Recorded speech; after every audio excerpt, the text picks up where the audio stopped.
Hello and welcome to ArtSwarm, ArtSwarm episode 11. Welcome to this amazing program which aims to showcase new art, new video, new audio, things you've not heard before, and things that are interesting. And most of the things I'm about to show you have been made specifically for this program and this particular episode. We have a theme every 2 weeks, and the theme for this episode is connections. Connections. I suppose connections connect everything. All art, all life is about connections, the interactive web that connect and link us all. I've got an interesting mix of 8 different things to bring you. And I'm going to open with a piece by Andrew Williams, which is entitled Underground Connections. It was originally inspired by the London Underground and its connecting system. And due to restrictions of video, it transmorphed to the New York subway system.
And now an interesting piece from new contributor Ben MacNair. This isn't directly connected to the theme of connections, but it is connected to the previous theme because it's called The Last Train.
And now we have a piece from Deborah Edgeley, which examines the connections between an ordinary activity and all of the things that link to it, creating a sort of family tree of objects and experiences that lead up to a bath. We lie in baths of pristine porcelain, polyester which journeyed down the runway on slates. The uniforms stop for a sandwich and a sigh, made by mothers' life mates. Mission on man-made paths, liquid from orchards swallowed as the sun brings out freckled noses, splatter of fireball mementos. Tap and twist, connect to the stream where once ducks quacked and fishermen cast. High-rise office sends messages through smoky air. Exchange trade with digital clicks, supply sustained by a transparent ghost in your hand. Trickle down. We lie in baths, lather from factory of smells, scrub with green and yellow from garish shelves, packaged by the stretchy see-through killer that strangles sea life. But we must be clean. We must be clean. We lie in baths, miniature lake substitutes, doll's house Lidos with no towels, spinning Jenny, designed for bathroom delight, stripes of candy rock scrub escape cells, thrown into wishy-washy portholes, drain flows, suds, waste oozes in reckless piles, bird swoops and pecks, shots from behind a tree that made the table that hold the slats, supporting porcelain where we lie in baths. And now the second piece by Andrew Williams examines telephone connections. This is a sort of proto-rap song made by a telephone operator.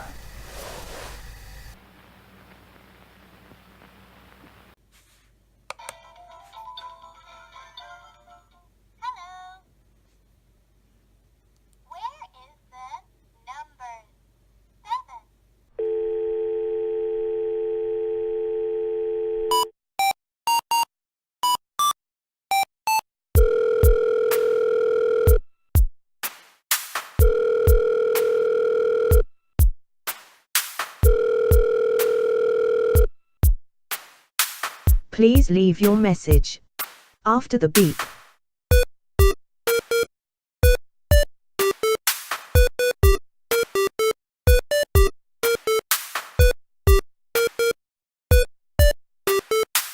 Please leave your message after the beep.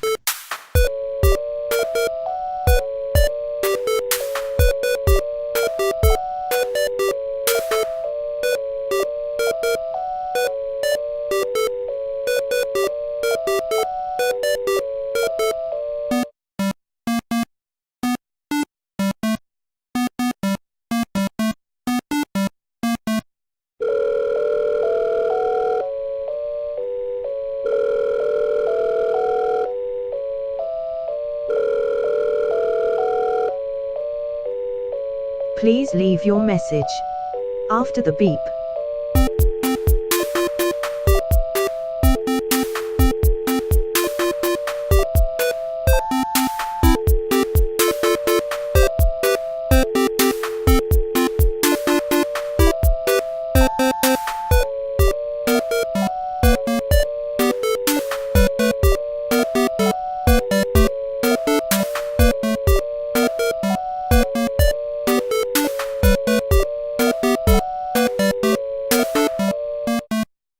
Please leave your message after the beep.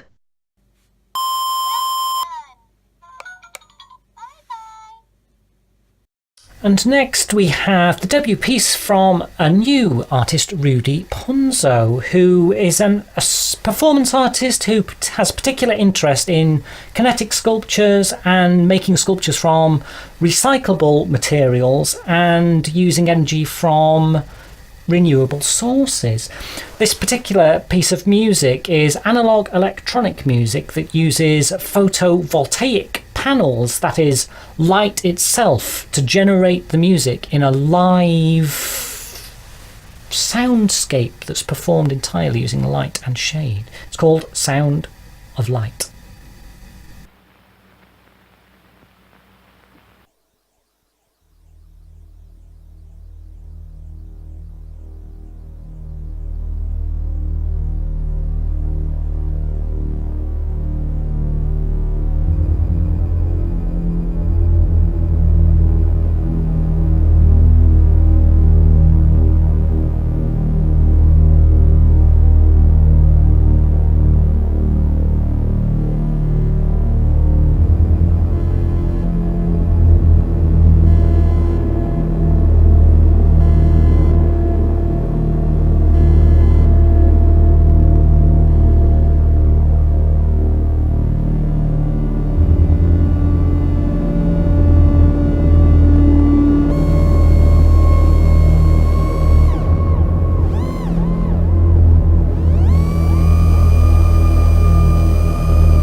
Well, you can find out more about Rudi Punzo's work on his website, rudipunzo.it. Next, we have a short piece of one of Jaynie Jones's paintings, and curiously, it has similar sounds to Deborah Edgeley's Beths.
And next, a poem written and spoken and introduced by my guest from the last show, Helen Kay.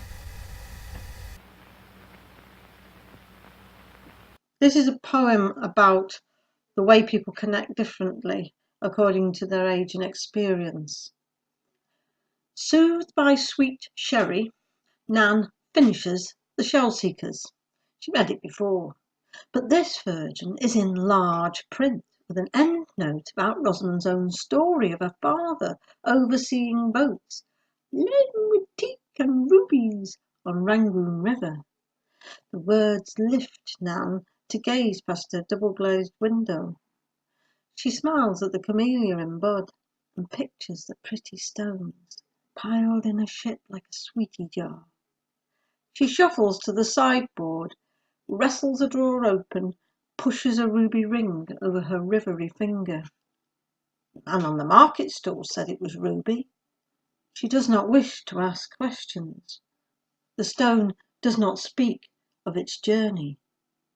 And we end with my contribution to this week's Connections. It's entitled I Spider, and I sort of linked connections between us with a web and a spider, how a spider has to feel the web, feel connections before it knows there's anything there. If you were a blind spider and the connection stopped, you wouldn't really know if the thing was there or the connections were merely broken. So in a way, it's about the web of society that connects us all. It was also one of my most ambitious pieces that it took me an awful long time to make. It included experimentally trying to make a rock song in only 2 days, which took up quite a lot of work actually. But I hope you enjoy this rather strange piece.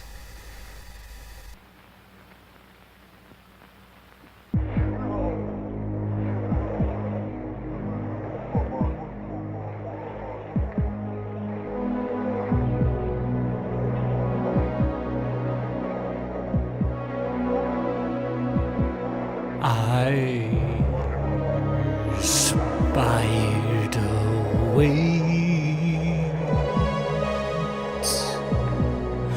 in hope with monolithic patience.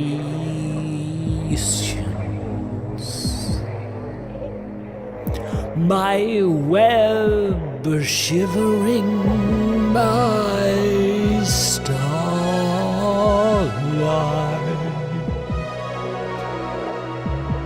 The moist eyes of tangled spittle.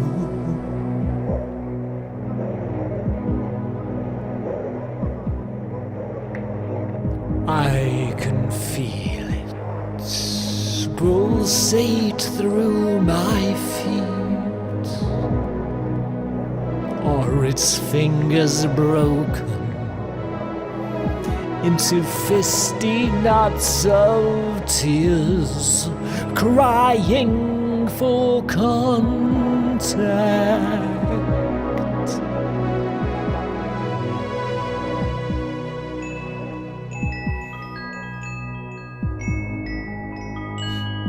Zodiac stares down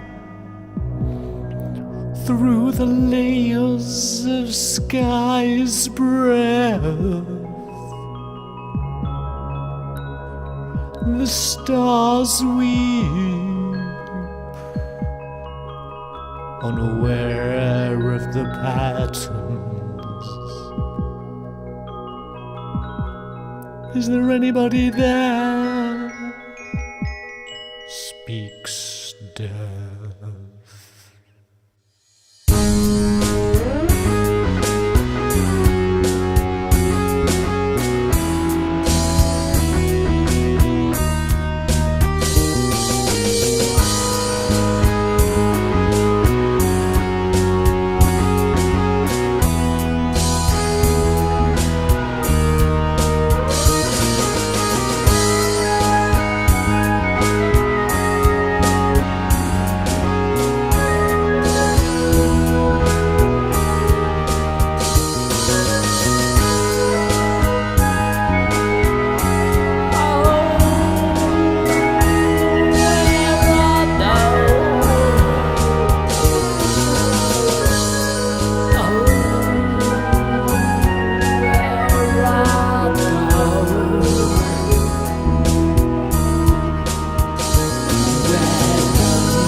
And that's it. I hope you enjoyed that, and I hope you've enjoyed this episode 11 of ArtSwarm. My name is Mark Sheeky, and if you'd like to connect with ArtSwarm, you can look up ArtSwarm on Twitter or at ArtSwarm TV, or you can subscribe to the channel. We need more subscribers, please. I can start pushing the programme worldwide once I get to a certain amount. Of course, that's what we all would like to see. Well, the programme is made by you. It's made by anybody who sends in things. So if you'd like to send in something for the show, you can find out some details on marksheeky.com/artswarm.php. The next episode will have a theme of class, which is very good. You can have all sorts of classes, but I'm particularly thinking class war. It could be class anything. We will see. I'll see you next time.